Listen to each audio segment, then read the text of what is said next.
Salut les amis, bienvenue sur la chaîne La meilleure psychosportive de votre vie avec mon ami Thomas. Merci Nicolas, bienvenue sur la chaîne Mon Coach Natation. On est avec Nico de Mon Coach Vélo et aujourd'hui on va parler de comment perdre du poids et en même temps gagner en endurance. Un truc de fou, un truc qui fait rêver les cyclistes, les triathlètes, les nageurs, et pourtant c'est parfaitement possible grâce à une bonne alimentation, grâce à, je dirais, une rééducation de notre alimentation. Aujourd'hui dans notre société, malheureusement on le sait, il y a beaucoup trop de sucre, et notamment beaucoup de sucre caché, ce qui fait que notre organisme, quelque part, il est éduqué à avoir des calories avant même d'avoir commencé à penser à faire un effort. C'est un truc de dingue, d'accord? Donc sitôt qu'on fait un effort, il a du supercarburant. Évidemment, l'organisme, il est non pas feignant, mais il cherche à être efficace, il optimise. Donc maintenant, il a l'habitude de se servir de sucre pour le moindre effort.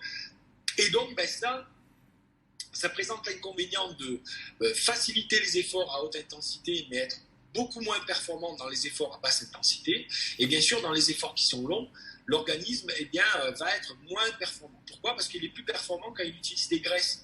Et ça, on a perdu l'habitude de faire que notre corps utilise de manière préférentielle les graisses. Et donc, il est moins efficace quand il utilise les graisses.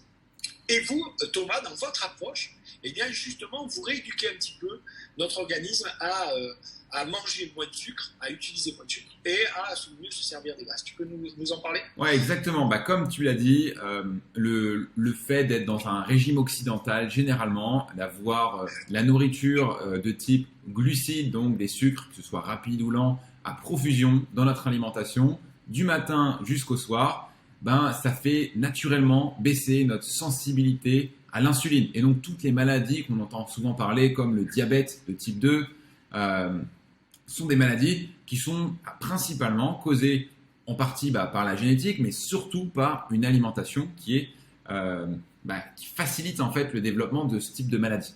Donc, ce qu'on veut partager ici, c'est que d'abord, comme l'a dit Nico, effectivement, le corps, il est capable de puiser dans le gras. Et si on l'éduque et on l'éduque à travers une alimentation qui est adaptée à puiser dans les réserves de gras, naturellement, on va pouvoir diminuer nos stocks de gras et donc perdre du poids, perdre du gras beaucoup plus facilement que s'il n'est pas éduqué à aller puiser dans les graisses. S'il est habitué à puiser toujours dans le sucre, la deuxième réserve dans laquelle il va aller taper, des fois, c'est dans la réserve musculaire. Et donc, c'est vraiment ce qu'on veut pas. Nous, tout ce qu'on veut garder, c'est un maximum de muscles avec un minimum de gras. Et si on regarde dans le corps, une fois que le corps il a puisé dans la toute petite réserve de sucre, derrière, il y a deux grosses réserves. Il y a la réserve musculaire qui est sous forme de protéines, la réserve de gras sous forme de lipides. Et s'il n'a pas été éduqué à travailler et à aller taper dans les lipides et dans le gras, ce qu'il fait, c'est qu'il va taper dans les protéines. Et donc, il va taper dans tes réserves musculaires. C'est ce qu'on fait tout le temps avec les régimes qu'on peut voir partout.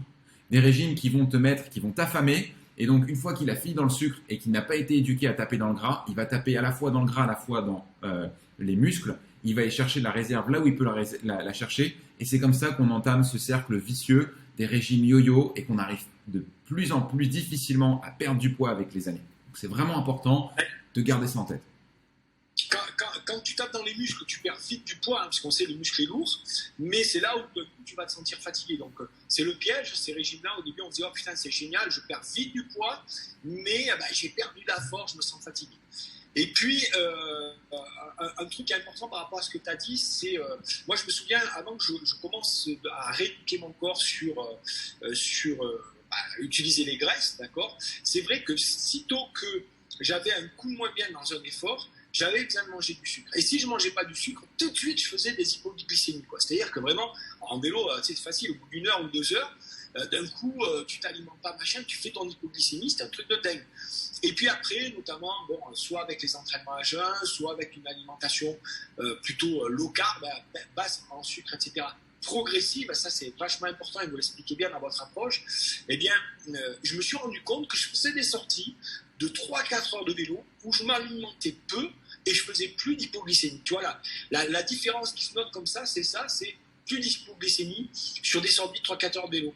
Et pareil, dans mon quotidien, au lieu d'avoir la grosse fringale de 11h30 où tu te mets à table, tu as l'impression que tu vas bouffer un bœuf et sa famille, et ben là j'arrivais à table, j'avais une petite faim, mais c'était beaucoup plus régulé, tu vois. Et fin de journée aussi, tu sais, vers 18-19h, tu rentres à la maison, et là tu défonces le frigo s'il n'y a rien qui est prêt. Ben c'est pareil, c'est mieux. Tout simplement, pourquoi? Parce que en mangeant moins de sucre, en étant aussi beaucoup plus vigilant sur les sucres cachés, les sucres.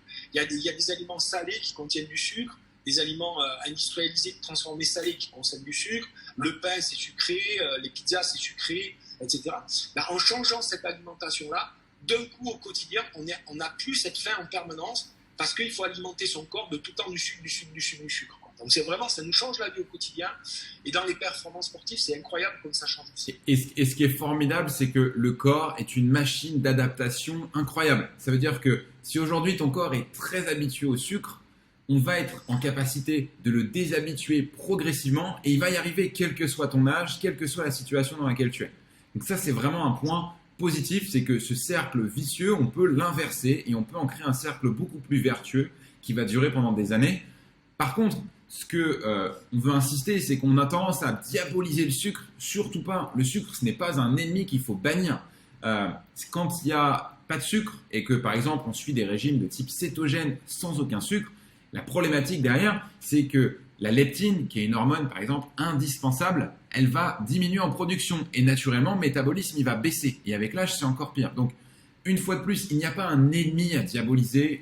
C'est vraiment pas intéressant de présenter les choses sous cette forme. Ce qu'il faut retenir, c'est que on va être en capacité d'éduquer son corps et d'apporter parfois des glucides, parfois des lipides, de l'éduquer sur sa manière en fait de régir la production hormonale. Ça peut se faire très simplement, mais que ça doit se faire aussi très progressivement, parce que tous les changements radicaux, comme les régimes, c'est bien sur le très court terme, mais ça ne tient pas. Donc vraiment, c'est possible de le faire. On peut réinverser cette boucle-là. Tu peux l'entamer dès cette année. Là, il faut en profiter. C'est 2022, les bonnes résolutions. En février, en mars, ce sera peut-être plus difficile de dire « Oh, ça y est, je rentame mes bonnes résolutions que j'avais laissées au placard 2 mois plus tôt. » Donc voilà, il y a un momentum qui est là. C'est vraiment l'occasion. Nous, on veut t'aider et t'apporter un maximum de choses. Si tu commences à mettre ces actions simples en place dès aujourd'hui, tu vas avoir tes premiers résultats et tu vas te sentir mieux.